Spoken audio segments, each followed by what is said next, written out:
말씀은 마태복음 5장 1절, 2절부터 10절까지 같이 함께 한번 읽어보겠습니다. 자, 시작.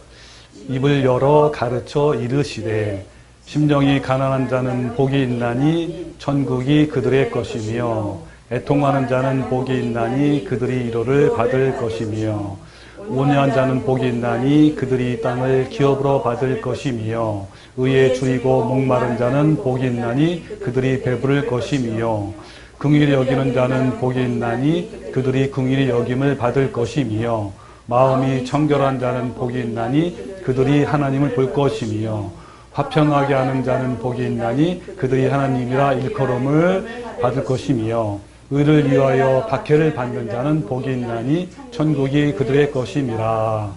아멘. 예, 우리가 지난 5개월 이상 아가페 사랑에 대해서 알아봤죠? 그래서 오늘부터는 주제를 바꿔서 본문을 바꿔서 여러분이 정말 유명한 이 말씀, 복이 있는 말씀이죠. 산상보온 또는 산상순. 자, 이것에 대해서 우리가 몇 개월 됐지 모르지만 저도 굉장히 많이 기대가 돼요. 예, 산상보온은 예수님께서 이 땅에 오셔서 직접 맨 처음 설교하신 내용으로 성경 중에 성경이며 가장 보배로운 말씀이고 보석이에요. 제 개인적으로는 지난 5개월 동안 아가페 사랑에 대해서 묵상하고 연구하고 체험하면서 사랑이 얼마나 위대하고 귀한 성품인지 알게 되는 시간을 갖게 되어서 너무너무 제가 은혜가 됐습니다. 그런데 이번에 산상보온을 또 묵상하면서 하나님께서 저에게 주실, 여러분도 그렇지만 저에게 주실 은혜가 얼마나 복될까 너무너무 기대가 돼요. 그래서 이 신앙의 성패는 정말 말씀에 달려있잖아요. 올바른 말씀. 특별히 예수님의 이 산상보온의 말씀은 우리 인생의 승부를 걸어야 할 말씀이에요. 모든 성경의 열쇠는 산상보온에 있고요. 또 팔복은 산상보온의 또 열쇠예요. 그래서 먼저 이 팔복에 대해서 먼저 알아보고 그 다음에 이어서 이 산상보온을 쫙 열어갈 생각입니다. 2절에 입을 열어 가르쳐 이르시되. 입을 열어 가르쳐 이르시되. 이 말씀을 이제 헬라 원문을 좀 더 가까이 되면요, 이런 뜻이에요. 침묵을 깨고 드디어 그의 입을 다시 여시고 그들을 가르치셨다, 이런 거예요. 그래서 헬라어로 아나 오이고라고 시작됩니다. 이 아나는 다시라는 뜻이에요. 이 오이고는 오래오래 참다가 비로소 터뜨리는 날. 그러니까 드디어 그의 입을 다시 여시고 가르친 거죠. 이 단어 속에는요, 이 말라기 이후 400년간의 긴 침묵 시간이 있었던 거예요. 이 침묵은 이스라엘에 대한 하나님의 분노의 표현이고 하나의 징계예요. 하나님께서는 여러분 그동안에 얼마나 많은 그 선지자들 보내면서 유대인들에게, 종교 행위만 무성한 유대인들에게 바로 살아라, 예물만 드리지 말라, 안식일만 지키지 말라, 제사하는 것을 원치 않는다, 인애와 긍휼과 자비를 원한다, 자녀답게 바꿔라 등등 이렇게 수없이 말씀을 이스라엘 민족에게 하시면서 돌아오라고 기다렸지만 이 백성들은 나를 듣지 않은 거예요. 그래서 하나님은 400년간의 침묵하신 겁니다. 그래서 가장 무서운 형벌은요, 침묵이래요. 예, 이것은 관계 단절이며 방치한 거예요. 그 상실한 마음대로 내버려 둔 겁니다.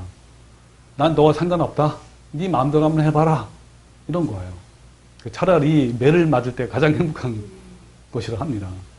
하나님께서 우리를 회개케 하기 위해서 경제적으로 때로는 어려움을 주시기도 하고 질병을 주시기도 하시고 주변의 것들을 치셔서 나를 꺾어 놓으실 때가 있잖아요.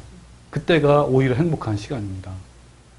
그때가 다시 돌아오기를 간절히 바라시는 하나님께서 우리를 가장 사랑하는 시기가 바로 그때라는 거예요. 계속 관심을 갖고 설득하는 시기입니다. 그래도 회개하지 않으면 그래 지옥에 가도록 그냥 내버려 두는 거예요. 이게 가장 무서운 거죠. 사람이 완고하면요 하나님의 은혜가 그 사람에게서 떠나고 일정 기간 기다려 주시지만 그럼에도 변하지 않는다면 하나님께서는 그를 던져버리시고 성령을 거둬가십니다. 그래서 이스라엘은 400년간 선지자도 없고 말씀도 없었던 거예요.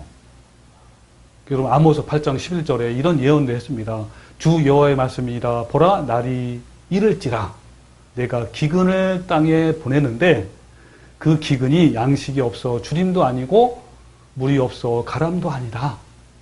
뭐라는 거예요? 여호와의 말씀을 듣지 못한 기간이다. 사람이 이 바다에서 저 바다까지 북쪽에서 동쪽까지 비틀거리며 여호와의 말씀을 구하여도 또 돌아다녀도 얻지 못함이다. 바로 이 시기가 그렇다는 거예요. 그래도 이제 예수님께서는 이제 400년 만에 나타나신 거예요. 그리고 이스라엘 민족을 회복시키려고 친히 이스라엘 땅에 오신 겁니다. 그래서 마태복음 10장 5절에 이런 말씀이었어요. 예수님께서 이 12를 내보내시며 명하여 이르시되 이방일로 길로도 가지 말고 사마리아인의 고래도 들어가지 말고 오히려 이스라엘 집에 잃어버린 양에게 가라라고 했어요. 그들을 깨우러 오신 거예요, 먼저. 그래서 항상 기회를 주시는 이 사랑의 하나님이 그것을 또 표현하는 것이 바로 산상보훈인 거예요. 마침내 드디어 그 하나님이 친히 이 땅에 오셔서 처음으로 입을 여신 말씀이 바로 이 산상보훈이라는 거예요. 여러분 입을 여시기까지 400년이 걸린 겁니다. 이 얼마나 감동적인 순간입니까? 하나님의 은혜와 계시의 메시지가 가장 집중된 말씀이 바로 산상보훈인 것입니다. 귀하고 보석 같은 말씀이 너무너무 가득 찼어요. 뭐가요? 산상보훈. 400년간의 하나님이 친히 이 땅에 오셔서 첫 번째 전한 이 복음이 메시지가 얼마나 보석 같은 말씀이겠습니까? 이 산상보훈이야말로 이 세상에 싸구려 축복을 전하는 말씀이 아니라 영생이냐 영원한 멸망이냐의 말씀이에요. 천국이냐 지옥을 가르는 메시지입니다. 여러분 팔복도 마찬가지예요. 여러분 팔복도요. 영생이냐 영벌이냐의 관점에서 보아야 됩니다. 산상보훈의 모든 말씀 5장부터 7장 말씀이죠. 이 말씀이 지키면 축복이고 못 지키면 말고 이런 식이 아닌 거예요. 우리가 반드시 알고 삶에서 이루어야 영생과 구원이 달린 문제라는 겁니다. 산상보훈의 이 삶을 살면 이 땅에서도 천국의 맛을 보고 살게 되는 거예요. 천국에서 예수님과 영원히 살 수 있는 방법에 대해서 예수님이 친히 이 땅에서 400년 만에 오셔서 드디어 입을 여시면서 하신 말씀이 바로 이 말씀인 거예요. 여러분 모든 성경이 그렇지만요. 이 산상보훈은 더더욱 말씀을 받을 때, 말씀을 읽을 때 생명의 말씀으로 받아야 합니다. 생명이냐 영원한 멸망이냐의 관점으로 분명히 봐야 하는 거예요. 산상보훈의 말씀 하나하나는요. 우리 생명의 말씀이고요. 보석 같은 말씀입니다. 그 중에 팔복은 천국문을 여는 열쇠입니다. 그런지 안 그런지 오늘부터 계속해서 알아볼 거예요. 그래서 먼저 이 팔복이 말하는 복이 무엇인지 그 개념을 확실히 알아야 합니다. 여러분 복이 뭘까요? 모든 사람의 마음에는요. 이 복에 대한 갈망이 있어요. 이 세상 어떤 누구도요. 복받지 않고 싶은 사람이 있겠습니까? 없어요. 특히 한국은요. 특이한 민속과 토속 신앙이 있잖아요. 이게 영향으로 한국 교인들은 축복에 더 예민하게 반응해요. 축복이 완전 다르죠. 모든 사람이 복에 대한 갈망이 대단합니다. 믿는 자든 믿지 않는 자든 인간의 내면 속에 복받기를 원하는 마음이 강렬하게 본능처럼 있는 거예요. 하나님이 인간의 몸을 입고 이 땅에 친히 오셔서 400년 만에 첫 번째 예수님께서 입을 열어 가르치신 것이 바로 복인 거예요. 복. 복, 가장 좋아하는 복. 사람들이 열광하는 복입니다. 복은 하나님께서도 인간에게 주시기를 원하시는 것이고요. 또 인간도 받기를 원하시는 것이 바로 복이에요. 그렇다면 하나님이 인간에게 주시기 원하시는 복과 사람이 받기를 원하는 복이 같은 복일까요? 네? 과연 그 복이 그 복일까요? 근데 아쉽게도요, 대부분 사람들의 복은요, 이 외적인 것에 집중되어 있습니다. 요즘은 복보다 한 발 더 나아가 웰빙. 많이 써요, 이 단어를. 웰빙이 뭔지 아세요? 행복한 삶이에요. 간단히 행복한 삶. 그러니까 외적인 것보다 이 내적으로 행복한 것이 최고라는 뜻이에요. 많이 가진 것보다 비록 가진 것은 적지만 풍성하게 사는 삶, 행복하게 사는 것이 웰빙인 거예요. 그러면 이 웰빙이 성경에서 말하는 복일까요? 예를 들면 이런 거죠. 내가 적게 가져도 내 마음속에 자족함과 행복을 누리는 것. 내가 비록 외적인 것이 좀 부족할지라도 내 마음속에 풍요로움을 느끼는 것. 그리고 그렇게 살다가 만족해하며 죽는 것이 웰빙인데 이게 정말 복일까요? 하지만 이것도 성경에 나온 복이 아닙니다. 과거에 비해 우리 현대인들은요, 얼마나 잘 살고 있습니까? 여러분, 정말 우리나라는 정말 기가 막히게 사는 거예요. 비근한 예로 우리 일본보다 더 풍부해요, 우리나라가. 더 소비를 잘하고 더 그런 걸 즐기기 때문에 저 미국보다도 더 잘 살아요, 사실은. 그래서 외국 갔다 온 사람 보면요, 한국이 얼마나 잘 사는지, 특히 미국 가장 잘 산다 하는 나라잖아요. 더 잘 사는 거예요. 아니요. 우리 한국의 역사가 뭐 몇천만이잖아요. 몇천만. 천만, 몇천만이잖아요. 그죠? 그 근래에 한 2000년 동안도요, 지금처럼 잘 사는 시대가 없었어요. 정말 잘 사는 거야. 그러나 그럼에도 불구하고 우리가 풍성해졌습니까? 사람은요, 과거에 비해 더 잘 살고 있음에도 현대인들은 복에 대한 갈망이 더 커지는 거예요. 그만하면 족할 것 같은데, 그죠? 과거에 비해 훨씬 더 많은 풍요함을 추구함에도 불구하고 어때요? 행복하지 않는 거예요. 이것은요, 단적으로 현재 누리는 풍부함이 바로 그 복이 아니라는 거죠. 인간이 말하는 복이라는 것은요, 마치 바닷물을 마시면 마실수록 갈증이 더 심한 것처럼 현대인들은 이 풍요에 대한 갈증이 더 많이 느끼며 살고 있는 거예요. 오히려 빈곤 속에 살고 있는 거예요. 남과 비교하면서 더 추구하면서 사는 거죠. 그러므로 성경이 말하는 복은 웰빙이 아닙니다. 그런데 놀랍게도요, 오늘날 세상 사람들이 추구하는 이 웰빙과, 그죠? 크리스찬이 성경에서 말하는 우리 성도들까지조차도요, 추구하는 복과 너무나 똑같아요. 똑같다니까죠? 그러니까 세상 사람들의 누리는 웰빙과 현재 성경보다 우리 교회, 기독교에서 추구하는 사람들의 이 복이 너무 똑같은 거예요. 어쩌면 더 할지도 몰라요. 현대는 여러분 아시겠지만 말 그대로 물질 만능주의와 성공 시대입니다. 전 사회적으로 성인부터 학생들까지 뭐 성공, 물질, 만몬, 돈이에요. 부와 소유가 인생의 최고의 목표고 최고의 신념이 됐어요. 고등학생 56%가요. 10억을 가질 수만 있다면 범죄를 저질러 감옥에 가도 괜찮다라고 응답을 했다고 합니다. 현재 기독교 부모들의 가치관도 똑같아요. 한국갤럽 조사 설문조사에 의하면요, 기독교 부모 대상으로 가장 가치 있게 생각하는 것이 무엇입니까? 라고 조사를 해봤는데 1위가 건강, 2위가 돈, 3위가 신앙이에요.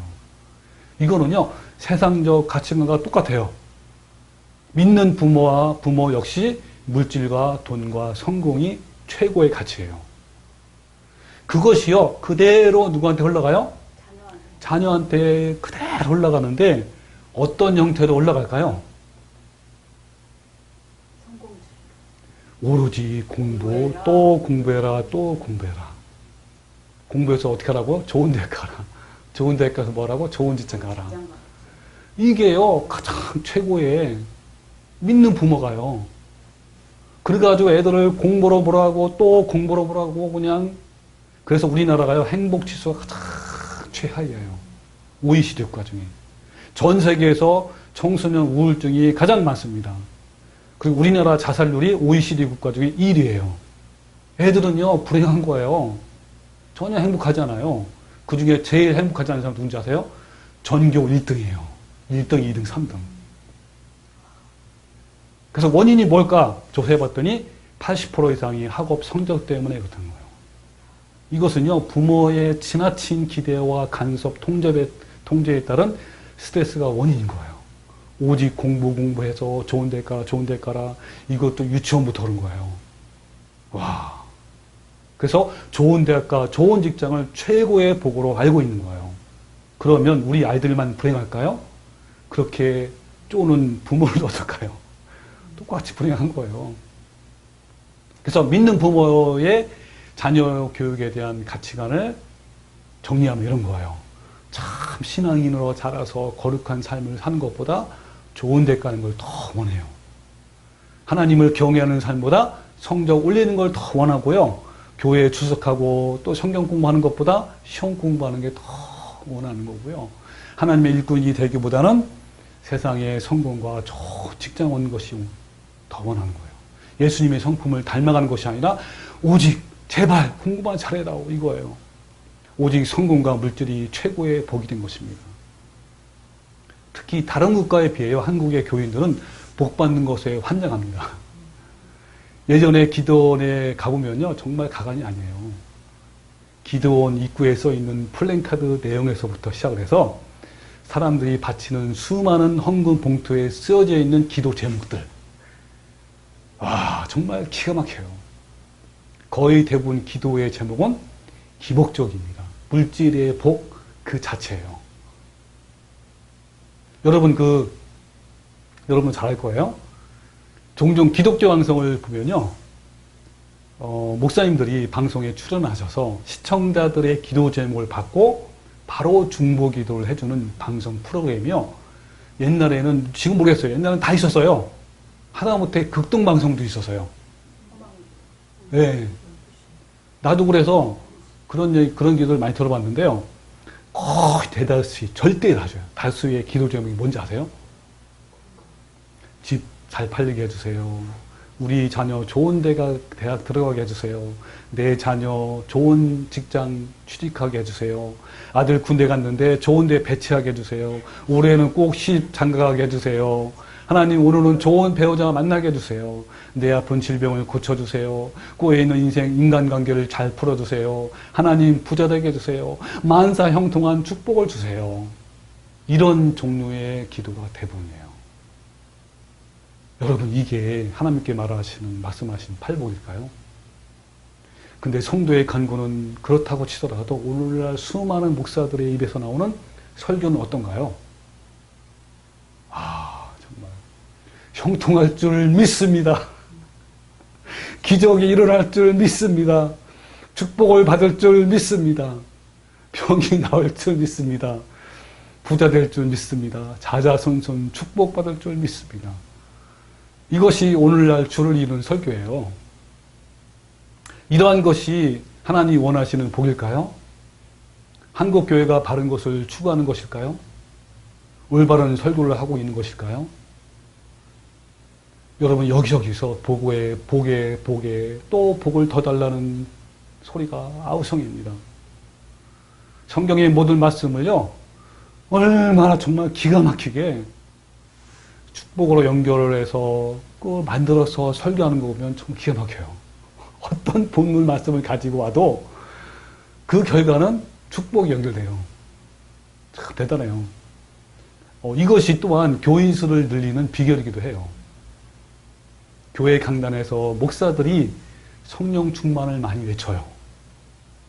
외치는데 그 목적이 부흥이 되어서 교인의 수가 많아지는 거 있잖아요. 그래서 결국은 교회당을 크게 세우는 거, 이거의 목적이에요. 성령 충만해서 더 많은 성도들을 끌어모으고 성령 충만해서 더 많은 헌금을 모으는 데 있는 거예요. 이렇게 해서 성령 충만이 윤택한 삶을 누리는 축복의 도구로 전락해 버렸습니다. 그러니까 성령 충만을 뭐 한 거예요? 성도 수를 늘리는 부흥과 양적 성장을 이루는 수단에 불과한 거죠. 또한요, 한국 교인이 전 세계에서 가장 많이 기도한대요. 지금은 기도의 물이 조금 시들었지만 예전에는요, 매 새벽 기도 있죠, 금요 철야 기도 있죠, 산기도 있고, 백일기도, 일천번제 기도, 또 기도원에서 예전처럼 40일 동안 금식 기도 등등. 그런데 기도의 목적은요, 대부분 복을 받기 위해서 하는 거예요. 저도요, 몇 년 전에 2년 동안 새벽기도 매일 나간 적이 있어요. 같이. 야, 정말 그때요, 얼마나 뜨겁게 기도했는지, 목이 쉰 적 처음에 제가 기도하면서 목이 평생 중에 처음이에요. 목이 막 쉬었어요. 대부분요, 복을 달라는 기도였습니다. 예. 그래도 기도 제목 처음엔 있어요. 처음에는요, 민족을 위해서, 북한을 위해서, 세계 선교를 위해서 기도 제목이 쭉 나 있어요. 일본이 처음에 나라를 위해서 하는 거예요. 그리고 그런 거 나오면 앞에 있는 부분은 빨리빨리 해요. 왜냐면 내 기도를 해야 되니까 대충대충 요식행을 하는 거예요. 그리고 드디어 내 기도하는 시간이 왔어요. 그러면요, 뭘 가지고 저는 기도했냐면, 그 야베스 기도 아시죠? 이런 거예요. 원컨대 주께서 내게 복의 복을 더하사 나의 지경을 넓히시고 주의 손으로 나를 도우소서. 나를 환난에 벗어나 근심이 없게 하소서. 근데 야베스 기도의 글이 이렇게 뭡니까? 이거 뭐라고 그러죠? 액자에. 바로 교회당 앞에 있어요. 그래서 이렇게 막 무릎 꿇고 기도합니다. 기도하다가 보면은요, 그 앞에 바로 나와요. 이렇게. 이제 앉아서 맡은 키에. 그리고 그걸 매일매일 보면서 그 야베스 말씀 그대로 기도한 거예요.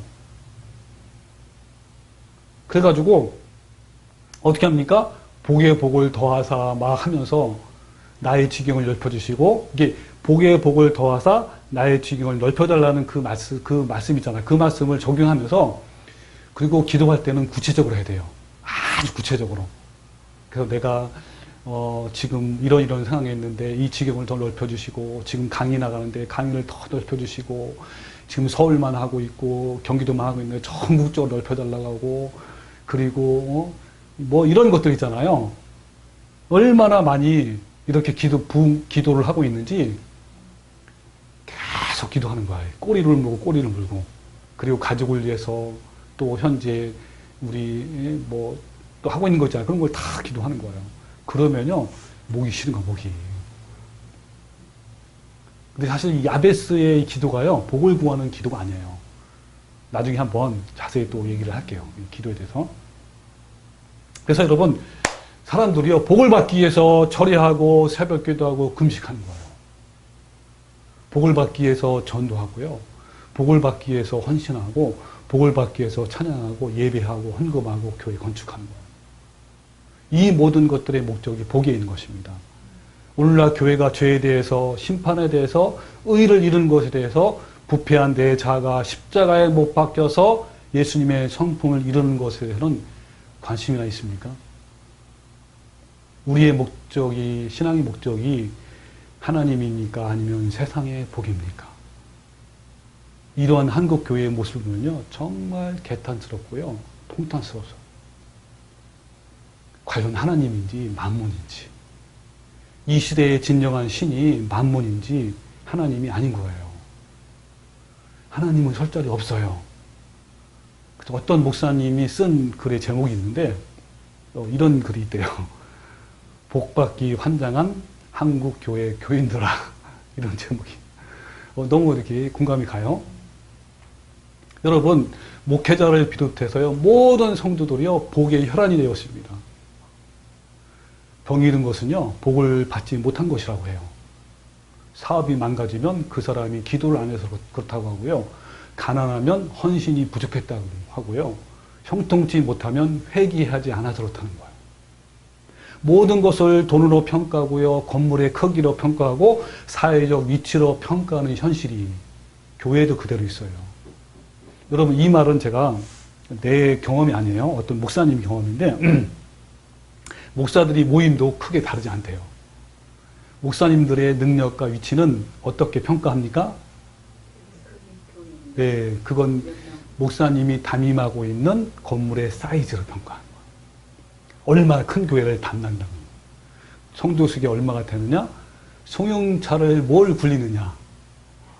연봉이 얼마냐? 이것이 평가의 기준이 돼요. 그래서 목사님들이 왜 에쿠스를 타는지 또 외제차를 타는지 여러분 아십니까? 동기들 모임에 가면 기가 죽을까 봐 그런데요. 실제로 외제차를 타고 가면요, 기가 죽지 않는데요. 또 교회의 재정이 열악해도요, 에쿠스를 타고 다닌다고 합니다. 왜냐하면 부흥회를 가면요, 소형차를 탄 목사보다 에쿠스를 탄 목사가 2, 3배로 더 강사비를 받는데요. 이게 오늘날 현실이에요. 그 어떤 경우는 워낙 크니까 성도들이요, 이 목사님 신방을 맞을 거 아니에요. 그러니까 자기 차례가 1년에 한 번 돌아갈까 말까 한대요. 그러다 보니까 몇백에서 몇백만 원에서 몇천만 원 내야만 목사님 오신다는 그런 교회도 있다고 해요. 야, 정말 어이가 없죠. 이게 현실이에요. 여러분, 한국교회가 추구하는 복과 오늘 성경에서 이야기하는 복과 어떤 차이가 있습니까?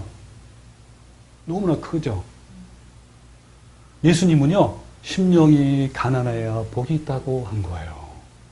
애통하는 자가 복이 있고요, 온유한 자가 복이 있고요, 의에 줄이고 목마른 자가 복이 있다고 했습니다. 긍휼히 여긴 자가 복이 있고, 청결한 자가 복이 있고, 화평케 하는 자가 복이 있고, 핍박을 받는 자가 복이 있다고 했습니다. 얼마나 거리가 멉니까? 예수님의 복과 한국교회가 추구하는 복이 빗나가도 너무너무 빗나갔어요. 예수님은 심령이 가난하고 줄이고 목마르고 긍휼히 여기고 핍박을 받는 자가 복이 있다고 하셨는데 이 시대의 성도들이 추구하는 외치는 복은요, 너무너무 다른 거예요. 과연 성경이 말씀하신 복이 무엇일까요? 진짜 복이. 여러분, 팔복에 들어가기 전에 복에 대한 성경적 전개성이 너무너무 중요해요. 개념이. 성경에서 말하는 복은요, 헬라어로 마카리오스. 뭐라고요? 마카리오스. 이 뜻은요, 사전에 보면 하나님의 호의를 받을 수 있는 바람직한 상태. 그러니까 뭐요? 믿는 자들이 하나님의 호의를 받을 수 있는 바람직한 마음의 상태를 말해요. 이게 복인 거예요. 그러니까 복의 포인트는 뭐예요? 하나님이 아니라 누굽니까? 사람의 사람. 즉, 사람이 복받을 수 있는 상태가 되어야 한다는 거예요. 그래서 여러분 뭐죠? 복이 있도다라는 말씀은요, 뭐라고 해석하냐면 복받을 수 있는 상태가 되었도다 이런 뜻이에요. 굉장히 좋은 개념입니다, 여러분. 이 개념을 알아야 돼요. 그러니까 하나님이 사람들에게 복을 주시길 원해 엄청 무조건 주시는 것이 아니라 뭐 많이 기도했다고 해서 주는 것이 아니고 금식과 헌신을 많이 했다고 주시는 것이 아니에요. 복받을 수 있는 사람의 마음의 상태가 되어야 복을 주신다는 거예요. 그러니까 복은 철저하게 사람에게 초점이 맞춰져 있어요. 복이란 하나님의 호의를 받을 수 있는 바람직한 상태가 되어야 해요. 그 호의가 뭘까요? 하나님의 호의. 이것은요, 하나님이 우리에게 불쌍히 여기는 감정을 가지게 하는 그 상태예요. 즉, 하나님의 긍휼과 자비와 인애, 사랑, 은혜 이런 거 있잖아요. 이런 것들을 받을 수 있는 마음의 상태를 말하는 거예요. 그러니까 우리가 이 세상에 살아가면서 복 중에 가장 큰 복은요. 하나님께서 우리를 불쌍히 여기시고 긍휼히 여기시는 거예요. 이게 복이에요. 이게. 하나님을 우리를 향해서 불쌍히 여기는 마음. 쉽게 말하면 하나님이 우리를 보실 때, 나를 보실 때 너는 참 불쌍하다. 진수나 민수가 너는 너무 불쌍하다. 내가 너를 도와야지. 이런 마음을 갖게끔 하는 것이 말로 가장 큰 복이라는 거예요. 불쌍히 여기는 마음, 긍휼히 여기는 마음. 이것이 하나님의 호의예요. 하나님이 나를 긍휼히 여기시는 거, 불쌍히 여기는 거예요. 여러분 이사야서 말씀 이런 말씀 있죠. 여호와는 그 얼굴을 내게로 향하여 두사 평강 주시기를 원하노라. 이 말씀처럼 하나님이 수많은 사람 가운데서 나에게 얼굴을 돌리셔서 나를 불쌍히 여기시고 긍휼한 마음이 막 뜨겁고 오는 거예요. 하나님이 그 상태야말로 인간이 가장 받을 수 있는 최고의 복입니다. 아니 주님께서 나를 불쌍히 여기신다는데 나를요 하나님이 가엾게 여기신다는데 이것이 얼마나 큰 축복입니까? 하나님의 호의를 입는 것만큼 인간에게 가장 큰 복이에요. 그런데 하나님의 호의는 그냥 주어진 것이 아니라 뭐라 했죠? 마음이 준비된 상태가 되어야 하는 것이요. 그래서 마카리오스는 다시 한번 얘기하면 하나님은 복받을 바람직한 상태에 있는 사람에게 호의를 베푸신다 이런 뜻이에요. 그러니까 팔복은 뭐예요? 팔복. 그러니까 팔복은 내가 하나님께로부터 긍휼과 자비를 입을 수 있게 얻을 수 있는 마음 상태로 만들어지게 준비되게 하는 그거예요. 이게 팔복이에요. 앞으로 어떻게 만들어지는 상인지 심령이 가난한 자는 것부터 시작을 해서 8가지에 대해서 앞으로 자세하게 알아볼 겁니다. 우리는 그렇게 8가지 계속 알아보면서 우리는 어떤 사람으로 만들어져야 돼요? 그렇죠. 호의를 베푸는 마음 상태. 예. 하나님이 어떻게 우리를 보시게 예, 너는 참 그렇죠. 불쌍하구나. 내가 도와야지 이런 마음 상태입니다. 그래서 그렇죠. 팔복은요. 복을 받을 수 있는 마음의 상태를 만드는 것. 인간이 하나님으로부터 호의를 받을 수 있는 상태를 만드는 것. 즉 뭐요? 심령이 가난한 상태. 그리고 애통하는 상태. 온유한 상태. 의에 줄이고 목마른 상태. 긍휼히 여기는 마음의 상태. 이런 거예요. 이것이 바로 복받을 마음의 상태라는 겁니다. 이런 마음의 상태를 갖추면 하나님께서 우리에게 어떤 호의를 베푸셔요? 천국이 그들의 것이요. 그들이 위로를 받을 것이요. 그들이 땅을 기업으로 받을 것이요. 배부를 것이요. 그들이 긍휼히 여김을 받을 것이요. 하나님을 볼 것이요. 하나님의 아들이라 일컬음을 받을 것이요. 천국이 그들의 것이요. 이걸 한마디로만 뭔지 아세요? 한마디로. 영광스러운 영생을 주시겠다는 거예요. 한마디로 그거예요. 이걸 여러 부분으로 표현한 거예요.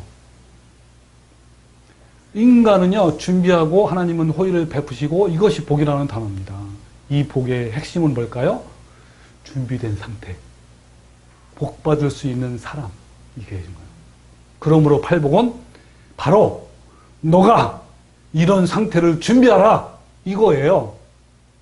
이것은요, 열심히 기도하고 열심히 봉사하고 전도하는 차원이 아니라 내면적인 걸, 내면. 네, 내면.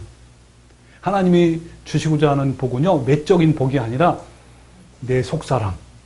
이게 복이에요. 내 안에서 안으로 맺혀지는 거예요. 그래서요, 심령이 뭐 하는 자? 가난한 자. 마음에서부터 애통하는 자. 내 속사람이 온유한 자. 내 안에서부터 내면이 줄이고 목마른 자. 내 성품이 마음이 청결한 자. 완벽히 하는 자. 의를 위해 박해를 받는 자. 이게 바로 복이라는 거예요. 그러므로 팔복은요, 가장 중요한 단어가 내 마음이, 내 마음 상태가, 내 성품이 뭐뭐 하는 자, 이거예요. 뭐 하는 자죠? 심령이 가난한 자부터 시작하는 거예요. 여러분, 팔복은 외적인 데 있는 게 아니에요. 내적으로 그런 상태가 되는 사람이에요. 그래서 다시 한 번 말씀드리면 팔복에서 가장 핵심 키워드는 내면, 내 속사람, 내 성품이에요. 내면이 가난한 거, 애통하는 거고 온유한 거예요. 그러면 여러분 지금 이 상태, 여러분 마음 상태 가난합니까? 애통하고 있습니까? 내 성품이 온유하며 의에 줄이고 목마른 상태입니까? 여러분 지금 마음이 청결한 자이며 화평한 자입니까? 은혜를 위해 박해를 받는 자입니까? 그러면요, 복이 있는 사람이고 영생이 있는 거예요. 이런 자가 아니면요, 그에게는 영원한 멸망이에요. 여러분, 내가 이런 사람만 되면 하나님께서 천국의 복을, 영생의 복을 부어주겠다라는 겁니다. 외적으로 주어지는 재물이나 승진이나 공부 잘하는 것, 건강한 것, 대학 잘 들어가는 것, 이것은요, 이 외적인 것은 팔복이 아니에요. 세상에서 가장 축복은 바로 내면의 성품의 변화입니다. 이걸 바로 존재론적 변화를 해요. 존재 자체가 변하는 거예요. 사람이 바뀌어지는 것만큼 큰 복이 없는 거예요. 성품의 변화야말로 가장 큰 복입니다. 나의 성품이 가난한 심령으로, 애통함으로, 온유함으로, 청결함으로, 긍휼히 여기는 마음으로 바뀌는 거예요. 여러분, 우리는 기도를 자꾸 해서 외형적인 것만 바꾸려고 해요. 하나님께 기도하면서 병을 고쳐달라, 물질을 달라, 제발 이 상황만큼은 바꿔달라고 기도하는 거예요. 그러나 기도의 가장 중요한 핵심은요, 우리 자신이, 우리 마음이 가난하고 애통하는 자가 되는 거예요. 이걸로 바뀌어지는 거예요. 이것이 가장 큰 기도의 응답이며 가장 큰 축복입니다. 성품의 변화가 없는 것은 복이 아니에요. 복 있는 사람은 내면의 변화가 된 사람입니다. 이러한 자가 하나님의 나라에 들어갈 사람이에요. 여러분, 기도해서 천만금을 받을지라도요, 기도해서 그 사람이 잘 살게 되고 병을 다 고친다 할지라도요, 그 사람이 바뀌지 않는다면 그 사람은 하나도 복을 받지 못한 거예요. 성품적 변화가 없는 부흥과 성장과 성령 충만 아무런 의미가 없습니까? 여러분, 건물이 크면 뭐합니까? 사람이 많이 오면 뭐합니까? 사역만 열심히 하면 뭐합니까? 사람이 바뀌지 않는데. 기도를 많이 하면 뭐합니까? 죽어라면 뭐합니까? 사람이 여전히 그대로인데요. 종말을 외쳐봤자 뭐합니까? 어떤 내가 아는 단체는요, 맨날 종말 외쳐요. 맨날 짐승의 별을 받지 말래. 그런 데가 많아요. 예수님 가까이 왔다고 외치면 뭐합니까? 옛 모습 그대로인데. 사역과 봉사를 많이 했다고 천국 갈까요? 10시간 기도했다고 천국 갈까요? 종말을 연구하고 종말을 외쳤다고 천국 갈까요? 이 모든 열심과 사역이 예수님을 닮아가지 못한다면 아무것도 아니고 다 거짓이에요. 예수님을 닮아가지 못하는 교회는 다 헛된 것이고요, 거짓입니다. 수만 명이 모일지라도요, 그것은요, 헛된 집단에 불과한 거예요. 여러분, 변화되지 않는 성도들이 과연 천국 가겠습니까? 팔복이 말하는 영성은요, 내면의 변화이고 속사람의 변화인 거예요. 내 속사람이 하나님의 거룩한 형상, 예수님의 성품으로 변화되는 것이 바로 팔복의 영성입니다. 이 영성을 갖지 못하면 천국에 갈 수 없는 거예요. 그래서 팔복의 핵심은요, 호의입니다. 호의. 8가지 마음 상태가 준비된 사람이 되는 거예요. 그렇지 않으면 영생은 아무것도 아닌 겁니다. 팔복은 뭐예요? 영생이냐, 영원한 멸망이냐, 천국이냐, 지옥이냐의 문제예요. 내 속에서 성령의 아름다운 열매를 맺기 위해서 애쓰는 자에게 하나님께서 성령을 부어주셔서 열매를 맺게 하는 것이 바로 하나님의 호의입니다. 이런 상태에 있는 사람에게 하나님은 불쌍히 여기셔서 영생의 복을 넉넉히 주고 싶고 그렇게 하는 그런 마음인 거예요. 하나님이. 이런 마음 상태가 되면 하나님이 그 사람에게 넘쳐나는 복을 주시길 원하는 거예요. 영생의 복을 넉넉히 주고 싶은 마음인 거예요. 여러분, 하나님께서 이런 마음을 불러일으키도록 만드는 것이 바로 팔복입니다. 하나님의 자비와 긍휼로 나의 내면 속에 예수님을 닮아가도록 하는 것이 바로 영성이 바로 팔복입니다.